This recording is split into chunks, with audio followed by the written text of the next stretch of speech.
Okay, this is lesson 7-1, parallelograms. If you look at the very top on example 1, it says look at the parallelogram below. If you move the triangle to the opposite side, you form a rectangle. So what they are saying is if I take this piece right here and I add it to this side, then I get an actual rectangle, which we know area of a rectangle is length times width. So with a parallelogram, we don't call it the length and the width, we call it the base and the height. Now the height of the parallelogram is from the highest point straight down, okay? So if you compare the two formulas, it says that A is length, which is actually the base. This part right here is the base of the parallelogram, but when you make it into a rectangle, it becomes the length. And this is the width, which is actually the height, okay? So if I was to make a rectangle, this would be the width, and this would be the length, okay? So different names, different letters, but actually length times width and base times height are the exact same thing. So let's look at the try it below.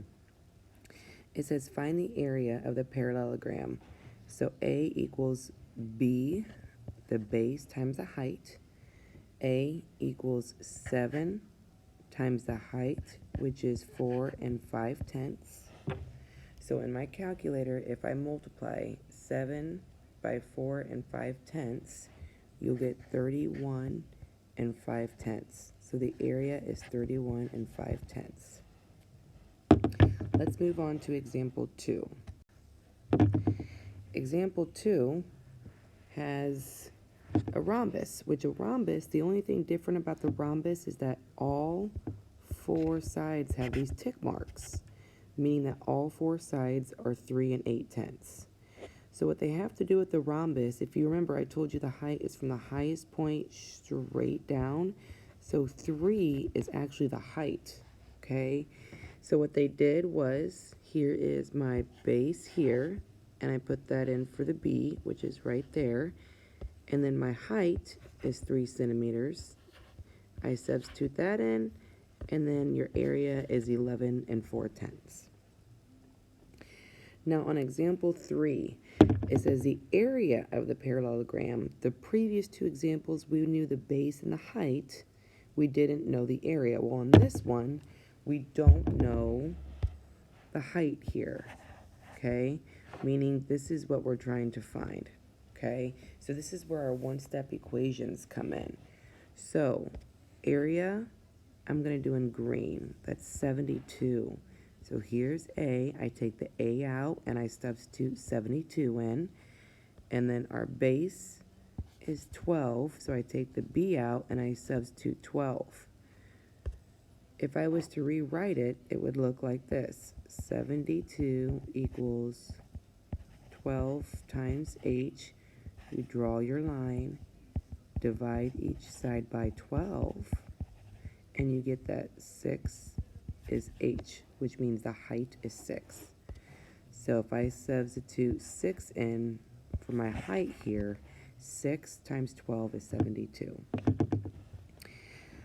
Part B, once again, we have the base is unknown, and then the height we know.